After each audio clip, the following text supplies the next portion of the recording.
चेन्नई की रात आज सिर्फ एक मैच नहीं, एक इम्तिहान लेकर आई थी। प्लेऑफ का सपना अभी जिंदा तो था, लेकिन अब वो अगर मगर के आईसीयू में पहुंच चुका था। चेन्नई सुपर किंग्स के पास अभी भी करीब 35% उम्मीदें थी, मगर क्रिकेट में कहते हैं ना, उम्मीद पर दुनिया कायम है, और सीएसके फैंस तो उम्मीद पर ही बूढ़े हो जाते हैं। दूसरी तरफ सनराइजर्स हैदराबाद का हिसाब बड़ा सीधा था, बस ये मैच जीतना था और प्लेऑफ का टिकट जेब में। ऐसे दबाव वाले मुकाबले में जब ऋतुराज गायकवाड ने टॉस जीतकर पहले बल्लेबाजी चुनी, तो लगा कि शायद चेन्नई आज अपनी कहानी खुद लिखना चाहती है। लेकिन कहानी लिखना आसान होता तो हर शायर बल्लेबाज होता। मैदान पर उतरे संजू सैमसन और कप्तान ऋतुराज गायकवाड। शुरुआत ऐसी थी जैसे कोई नई बॉलीवुड लव स्टोरी शुरू हुई हो, स्मूथ, क्लासी और उम्मीदों से भरी हुई। दोनों बल्लेबाज बड़े आराम से गैप ढूंढ रहे थे, गेंदबाजों पर हल्का हल्का दबाव बना रहे थे, और चेन्नई के फैंस भी सोच रहे थे कि आज कुछ बड़ा होने वाला है। खासकर संजू सैमसन तो अलग ही मूड में दिखे। सिर्फ 13 गेंदों पर 27 रन। भाई साहब ऐसे खेल रहे थे जैसे नेट प्रैक्टिस में आए हों और सामने लोकल बॉलर खड़े हों। कवर ड्राइव इतने खूबसूरत कि कैमरा भी 2 सेकंड के लिए इमोशनल हो जाए। लेकिन क्रिकेट बड़ा बेवफा खेल है जनाब। यहां नजर हटी, विकेट गिरी। 31 रन पर संजू आउट हुए और चेन्नई को पहला झटका लगा। स्टेडियम में अचानक वो सन्नाटा छाया जैसे किसी ने शादी में डीजे बंद कर दिया हो। इसके बाद आए उर्विल पटेल, जिनसे आज काफी उम्मीदें थीं। सोशल मीडिया वाले तो मैच शुरू होने से पहले ही उन्हें अगला सुपरस्टार बना चुके थे। लेकिन भाई, आईपीएल, ट्विटर और असली क्रिकेट में उतना ही फर्क है जितना फिल्टर वाली डीपी और असलियत में। उर्विल ने कुछ अच्छे शॉट जरूर लगाए, 8 गेंदों पर 13 रन भी बनाए, मगर वो लंबी रेस का घोड़ा साबित नहीं हो पाए। 48 रन पर दूसरी विकेट गिर गई और यहां से मैच धीरे धीरे एसआरएच के शिकंजे में जाता दिखाई देने लगा। फिर आए कार्तिक शर्मा, और मानना पड़ेगा, लड़के ने थोड़ी देर के लिए चेन्नई की सांसों को ऑक्सीजन दी। 19 गेंदों पर 32 रन की उनकी पारी छोटी जरूर थी, लेकिन उसमें लड़ने का जज्बा था। कुछ शॉट्स तो ऐसे निकले कि लगा सीएसके अभी भी मुकाबले में पूरी तरह जिंदा है। लेकिन दूसरी तरफ पैट कमिंस और उनके गेंदबाजों ने आज जो अनुशासन दिखाया वो काबिल तारीफ था। कहते हैं ना, तेज गेंदबाज सिर्फ विकेट नहीं लेते, वो बल्लेबाज के दिमाग पर कब्जा कर लेते हैं। बिल्कुल वही आज देखने को मिला। नीतीश कुमार रेड्डी ने बड़ी समझदारी से लाइन और लेंथ पकड़ी। प्रफुल्ल हिंगे ने बल्लेबाजों को खुलकर खेलने का मौका ही नहीं दिया। और फिर कमिंस, भाई साहब कप्तानी भी ऐसे कर रहे थे जैसे शतरंज खेल रहे हों। हर फील्ड सेटिंग में प्लान था, हर गेंद में जाल था। ऊपर से मल्लिंगा ने अपनी वेरिएशन से बल्लेबाजों को पूरी तरह बांध कर रखा। सीएसके के बल्लेबाज रन तो बना रहे थे, मगर वो फ्लो नहीं आ रहा था जिसके लिए चेन्नई जानी जाती है। ऐसा लग रहा था जैसे कोई स्पोर्ट्स कार ट्रैफिक जाम में फंस गई हो। 90 रन पर जब कार्तिक शर्मा आउट हुए और तीसरी विकेट गिरी, तब चेन्नई की इनिंग्स थोड़ा लड़खड़ा गई। डगआउट में बैठे खिलाड़ियों के चेहरे बता रहे थे कि यह सिर्फ विकेट नहीं, प्लेऑफ की उम्मीदों पर भी चोट है। और सबसे दिलचस्प बात यह रही कि एसआरएच के गेंदबाजों ने सीएसके को बड़े शॉट्स के लिए इतना तरसाया कि कई बार बल्लेबाज मजबूरी में रिस्की शॉट खेलने लगे। यही असली टीवी इस क्रिकेट है।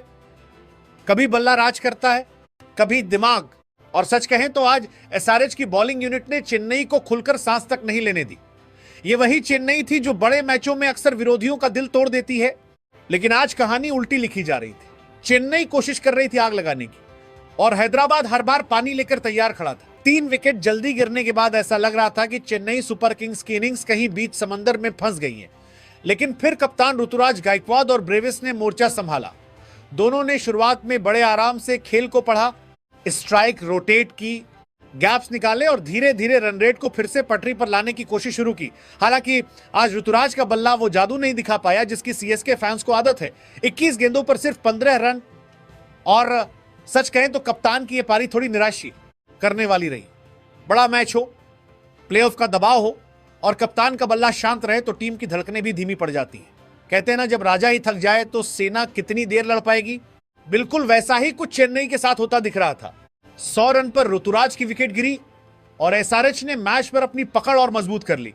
लेकिन तभी मैदान पर आए शिवम दुबे, और भाई साहब शिवम दुबे का पूरा बॉडी लैंग्वेज ही ऐसा था जैसे बंदा कह रहा हो घबराओ मत, अभी कहानी बाकी है। दूसरी तरफ ब्रेविस तो पहले से ही अपने शॉट से माहौल बना रहे थे। दोनों ने मिलकर ऐसी पार्टनरशिप बनाई जिसने कुछ देर के लिए एसआरएच कैंप को भी सोचने पर मजबूर कर दिया। चौके छक्के आने लगे, रन रेट ऊपर जाने लगा और चेन्नई के फैंस फिर से कैलकुलेटर निकालकर नेट रन रेट और प्लेऑफ की गणित करने लगे। क्रिकेट फैंस भी अजीब होते हैं भाई, एक ओवर अच्छा चला नहीं कि सीधे फाइनल की तैयारी शुरू कर देते हैं। ब्रेविस ने आज 27 गेंदों पर 44 रन की शानदार पारी खेली। कुछ शॉट्स तो ऐसे निकाले कि फील्डर सिर्फ दर्शक बनकर रह गए। खासकर उनकी इंटेंट देखने लायक थी, वो डरकर नहीं खेले, परिस्थिति के हिसाब से खेले। लेकिन दूसरी तरफ एसआरएच के गेंदबाज भी आज पूरी तैयारी के साथ आए थे। उन्होंने बल्लेबाजों को खुलकर हाथ खोलने का मौका ही नहीं दिया। हर ओवर में दबाव, हर गेंद पर प्लानिंग, और फिर वही हुआ जो अक्सर टीवीज क्रिकेट में होता है। जैसे ही बल्लेबाज गियर बदलने की कोशिश करता है, विकेट गिर जाती है। 159 पर ब्रेविस आउट हुए और ऐसा लगा जैसे सीएसके की इनिंग्स की रफ्तार पर अचानक ब्रेक लग गया हो। इसके कुछ देर बाद शिवम दुबे भी 23 गेंदों पर 26 रन बनाकर चलते बने। अब यहां थोड़ी आलोचना भी बनती है क्योंकि जिस समय दुबे क्रीज पर थे उस वक्त फैंस उनसे एक शिवम दुबे स्पेशल कैमियो की उम्मीद कर रहे थे, वो वाले लंबे लंबे छक्के, वो वाला पावर गेम। लेकिन आज वो पूरी तरह देखने को नहीं मिला। हाँ, उन्होंने कोशिश जरूर की, पार्टनरशिप भी बनाई, मगर आखिर में वो एक्स्ट्रा गियर नहीं लगा पाए जिसकी चेन्नई को सख्त जरूरत थी। और यही फर्क बड़े मैचों में स्कोर को अच्छे से खतरनाक बनाता है।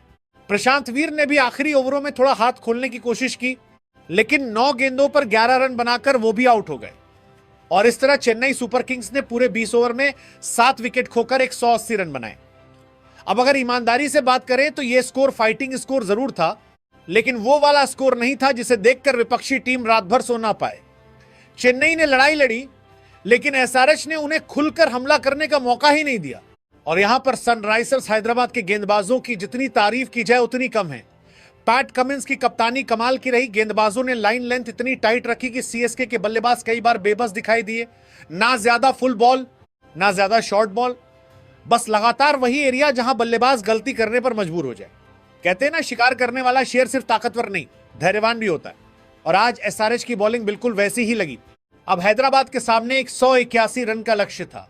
सिर्फ एक 181 रन नहीं, ये प्लेऑफ का दरवाजा था, एक जीत और सीधा क्वालिफिकेशन। जबकि दूसरी तरफ चेन्नई के लिए यह स्कोर उम्मीद और डर के बीच लटका हुआ था। सीएसके फैंस यही सोच रहे थे, क्या ये एक 180 रन उनकी किस्मत बचा पाएंगे, या फिर आज आईपीएल 2026 में चेन्नई की कहानी अधूरी रह जाएगी। 181 रन का लक्ष्य सामने था और उसके साथ सामने खड़ी थी प्लेऑफ की चमचमाती हुई टिकट। सनराइजर्स हैदराबाद को बस ये एक मैच जीतना था। लेकिन क्रिकेट में सबसे मुश्किल काम वही होता है जो बस लगने लगता है। मैदान पर उतरे ट्रेविस हेड और अभिषेक शर्मा। आम दिनों में ये दोनों ऐसे बल्लेबाज हैं जो पावर प्ले में गेंदबाजों की आत्मा तक हिला देते हैं। लेकिन आज कहानी थोड़ी अलग थी। आज दोनों के चेहरों पर वो बेफिक्री नहीं थी, आज वहां दबाव साफ दिखाई दे रहा था। और भाई, प्लेऑफ का प्रेशर होता ही ऐसा है, बड़े बड़े बल्लेबाजों के हाथ भी हल्के कांपने लगते हैं। इनिंग्स शुरू हुई और ट्रेविस हेड ने कोशिश तो की तेज शुरुआत देने की, लेकिन आज सीएसके के गेंदबाजों ने पहले ही ओवर से इरादे साफ कर दिए थे। सिर्फ 18 रन पर एसआरएच को पहला झटका लगा जब ट्रेविस हेड 6 गेंदों पर 6 रन बनाकर आउट हो गए। और जैसे ही उनकी विकेट गिरी, स्टेडियम में बैठे सीएसके फैंस की उम्मीदें अचानक फिर से जिंदा हो उठी। क्योंकि सच बताइए, जब हेड जल्दी आउट हो जाए तो आधी सनराइजर्स वहीं थोड़ी हिल जाती है ना। दूसरी तरफ अभिषेक शर्मा भी आज अपने असली रंग में नजर नहीं आए। आमतौर पर जो बल्लेबाज पहली ही गेंद से गेंदबाजों पर टूट पड़ता है, वो आज काफी संभल कर खेल रहा था। ऐसा लग रहा था जैसे हर शॉट खेलने से पहले दिमाग में 10 बार प्लेऑफ की तस्वीर घूम रही हो। तीसरे नंबर पर आए ईशान किशन और उन्होंने अभिषेक के साथ मिलकर पारी को संभालने की कोशिश जरूर की। लेकिन यहां सबसे बड़ी बात यह रही कि एसआरएच अपनी पहचान वाला क्रिकेट खेल ही नहीं पाई। भाई, ये वही हैदराबाद है ना जो पावर प्ले में ऐसे रन बनाती है जैसे मोबाइल में फास्ट फॉरवर्ड बटन दबा हो। लेकिन आज 6 ओवर में सिर्फ 45 रन आए, वो भी एक विकेट खोकर। सीएसके के गेंदबाजों ने पूरी तरह से रणगति को जकड़ लिया था। मुकेश चौधरी ने शानदार लाइन रखी, जॉनसन ने लगातार बैक ऑफ लेंथ पर बल्लेबाजों को परेशान किया, कंबोज ने टाइट एंगल्स बनाए, और फिर नूर अहमद। भाई साहब, नूर अहमद तो आज बल्लेबाजों के दिमाग में घूम रहे थे। उनकी गेंदें समझ ही नहीं आ रही थी कि अंदर आएगी, बाहर जाएगी, या सीधा सपना तोड़ देगी। और यही तो चेन्नई सुपर किंग्स की असली ताकत रही है सालों से। यह टीम आपको सिर्फ विकेट लेकर नहीं हराती, यह आपको सोचने पर मजबूर कर देती है। बल्लेबाज खुद अपने दिमाग में फंस जाता है। एसआरएच के बल्लेबाजों के साथ आज कुछ वैसा ही हो रहा था। हर डॉट बॉल के साथ दबाव बढ़ रहा था, हर ओवर के बाद रन रेट धीरे धीरे ऊपर चढ़ रहा था और डगआउट में बैठे खिलाड़ी भी शायद कैलकुलेटर लेकर हिसाब लगाने लगे थे कि भाई अब कितने रन प्रति ओवर चाहिए।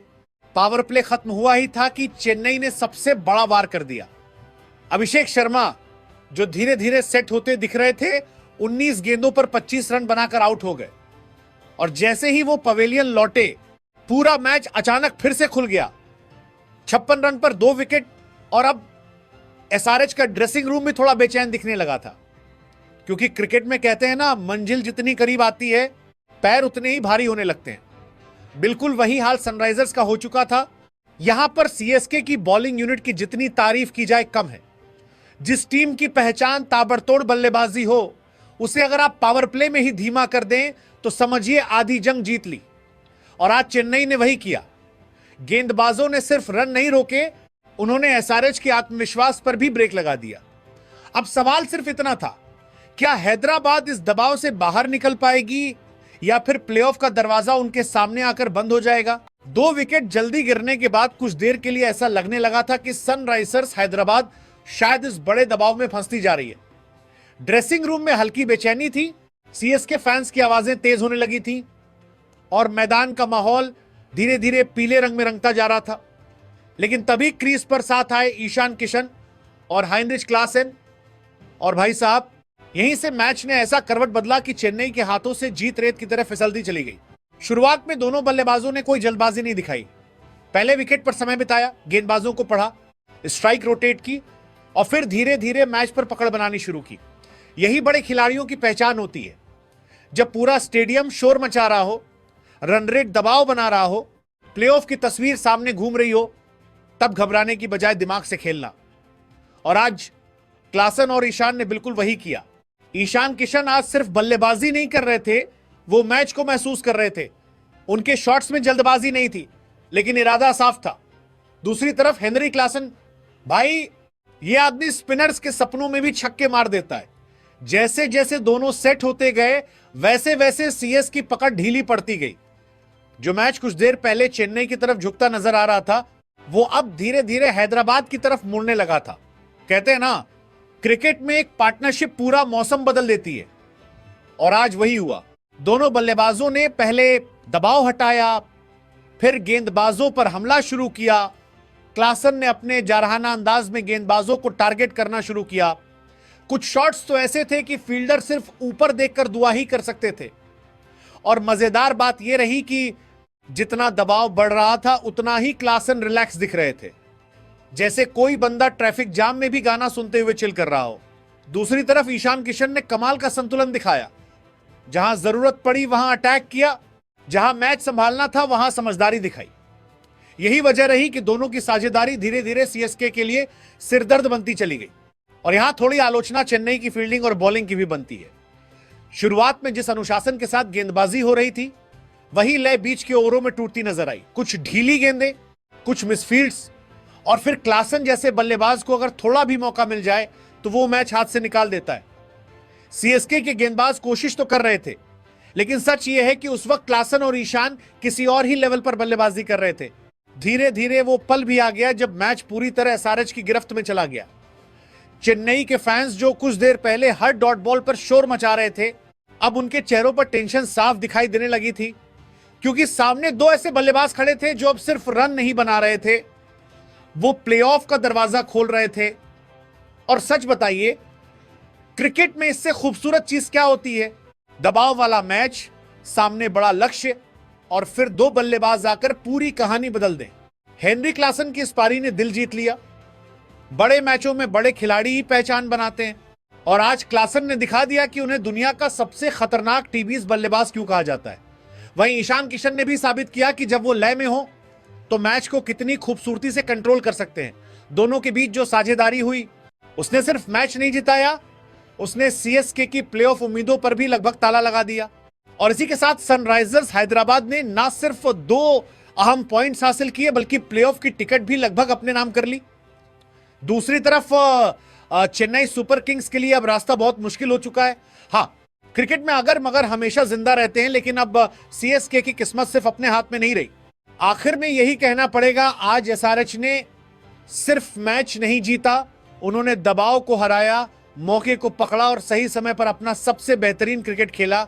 और भाई, आईपीएल में वही टीम आगे जाती है जो बड़े मौके पर दिल बड़ा रखे, और आज हैदराबाद का दिल सबसे बड़ा निकला।